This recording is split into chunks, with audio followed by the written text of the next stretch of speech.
All right, moving forward to the next game. This will be the last game that I talk about. I think we've got 4 coverage snaps here.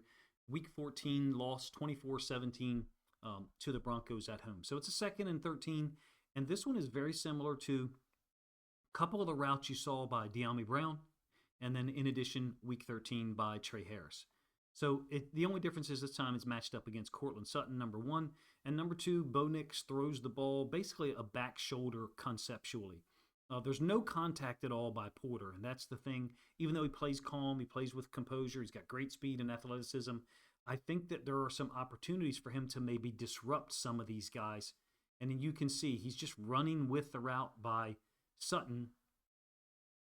In my opinion, this is not a matchup whereby Sutton is going to be able to beat him vertically just in a foot race. To me, Porter could be a little bit more on the backside or inside hip of Sutton and not provide such easy access for Bo Nix here. But basically, Bo Nix just saw the coverage man, threw the ball calmly in a way that he knew Porter wasn't going to be able to turn around and go get it. Too easy, for those guys. They operated at a high level in 2025, obviously, being Nix and Courtland Sutton. And yes, it was a quicker throw than Porter probably expected. I think that he tracks wide receivers' releases well. He's got enough athletic ability that he could do 2 things to help himself out. Number 1, stab with his hand a little bit more consistently to try to disrupt the routes, number 1. Number 2, be a little bit more differential in terms of how he plays certain receivers. Courtland Sutton is a different guy from Quentin Johnston, who is someone that could actually beat you vertically, on a clean release. We're going to have a couple of 3rd down opportunities to talk about that matchup again. Of course, when you line up your receivers right or your corners right and left, the offense knows exactly where the guys are going to be. So they put him in this situation against Courtland Sutton twice, they being the Broncos. He had 5 penalties in just over 600 snaps as a rookie, including a 6th penalty that was a personal foul or something like that, unsportsmanlike conduct. So he's going to pick up a penalty here and give up the catch. I'd like to see him be maybe a little bit more patient with his athleticism and not approach every receiver in a generic kind of way. You can see that he ends up jumping to the outside really quickly with the slightest fake by Sutton. They are initially lined up in a too high safety structure, and then they're walking one of those guys down. Bo Nix is looking in the middle of the field where this receiver is obviously going to be wide open. But I think 20 is closing on that, or would have the opportunity to close on that, like I illustrated there in the middle of the field. So Nix comes back to him. Porter is just too reliant on the grab in this situation. One of the few times where I feel like he was almost panicking somewhat. And it just surprises me a little bit. Look, Courtland Sutton playing at a high level, obviously. But it surprises me a little bit because Porter has so much speed and the ability to keep up with people down the field. So he gives up the catch to convert the 3rd down and gets the penalty. I think he could be a whole lot better in these situations in 2026. They brought in, and he has to be, they brought in a ton of competition, number 1, at the D. And granted, I understand that Traydon Stukes was a dedicated nickel in college at Arizona, but Taron Johnson's been signed even though the contract situation has not been worked out. Clint Kubiak is not going to roll into his first year as the head coach with a poor defense in terms of DB personnel / talent. Another 3rd down, in fact, from that same possession in the same matchup. Courtland Sutton, 3rd and 8. Now, he will make contact and disrupt the route, but it's a little bit further downfield. This is a 7-man blitz by the Raiders, so it's cover 0 completely.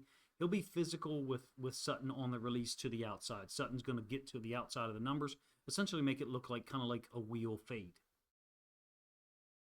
Once Bo Nix recognizes the blitz structure, he knows he's got a one-on-one out there, so just throws it up to Sutton. And there's a lot of contact going, both ways. I like that Porter is strong enough to be able to stand his ground. He's light, don't get me wrong, at 195 or maybe 198, 200 pounds, but he's strong enough up top to be able to hold his ground against these big 6'4", 6'5" receivers. I think it's a pretty good rep, in my opinion. Granted, maybe they caught the Broncos off guard as far as the route design. As an aside, I didn't think that the Broncos had a really great idea of how to attack the coverages to be honest with you, it seemed like the Raiders did a really nice job in this game, particularly in the third and fourth quarter, of mixing up their coverages when Denver wasn't running the ball, that is.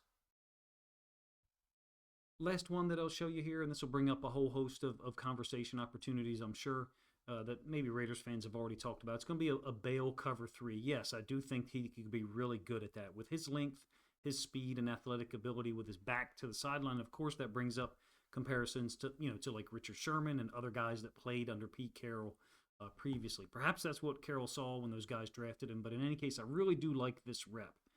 Bo Nix is really just throwing this to a spot, to be honest with you. I just refer to it as a bail cover 3. Notice the width that he gets so he can react to that inside breaking throw, number one.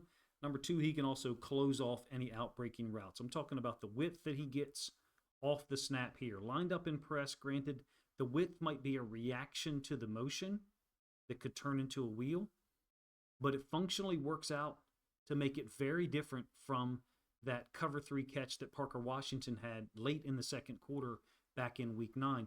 As an aside, another example of, look, there's just no route design here by the Broncos that's really working at all. It's a cover 3. Bo Nix knows it at this point. So he's just going to throw it to like this open spot here. And I don't want to say hope, but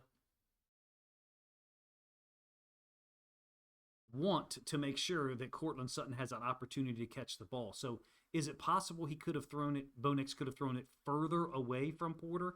Yes, but what I would offer is this is a chance to talk about him maybe developing in his understanding of cover 3 a little bit and getting a little bit more width such that he can react to the outside. I felt like in some of these situations where his back or his butt was to the sideline in 2025 early on, and I talked about it in this video as well, that he had difficulty with those outbreaking routes.